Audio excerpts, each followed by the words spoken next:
পড়তে বসার কিছুক্ষণ পরই পড়া থেকে মন সরে যায় এবং মনে হয় এখন থাক, একটু পর থেকে শুরু করব, বা আজকে থাক, কাল সকাল থেকে শুরু করব। আবার এই রকম কিছুদিন চলার পর যখন জোর করে পড়তে বসো তখন পড়াশোনায় কনসেন্ট্রেট করতে পারো না।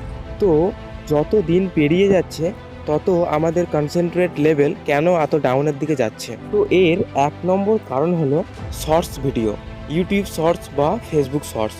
আসলে শর্টস ভিডিও প্রত্যেকটা শর্টস প্রত্যেক রকমের হয় এবং আমরা যখন শর্টস স্ক্রল করি তখন আমাদের মন আলাদা আলাদা ভিডিও অনুযায়ী আলাদা আলাদা চিন্তা করতে থাকে।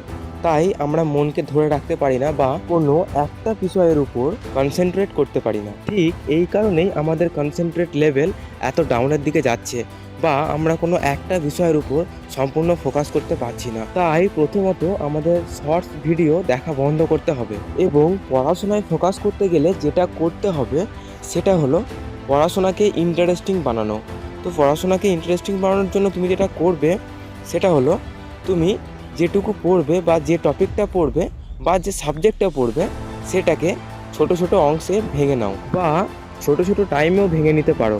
তো এইভাবে পড়লে কি হবে, তোমার মন তোমাকে বলবে চল এই তো ছোট কাজ করেই নি। তো এই রকমভাবে পড়াশোনা করার ফলে যেখানে তুমি বই খুললেই তোমার মন অন্য কিছু চিন্তাভাবনা করতো, সেখানে তুমি আগ্রহের সাথে পড়াশোনা করতে পারবে এবং তুমি ফোন ঘাঁটতে বা কোনো অন্যান্য কাজ করতে যেমন আনন্দ পেতে পড়াশোনাতেও তেমন আনন্দ খুঁজে পাবে।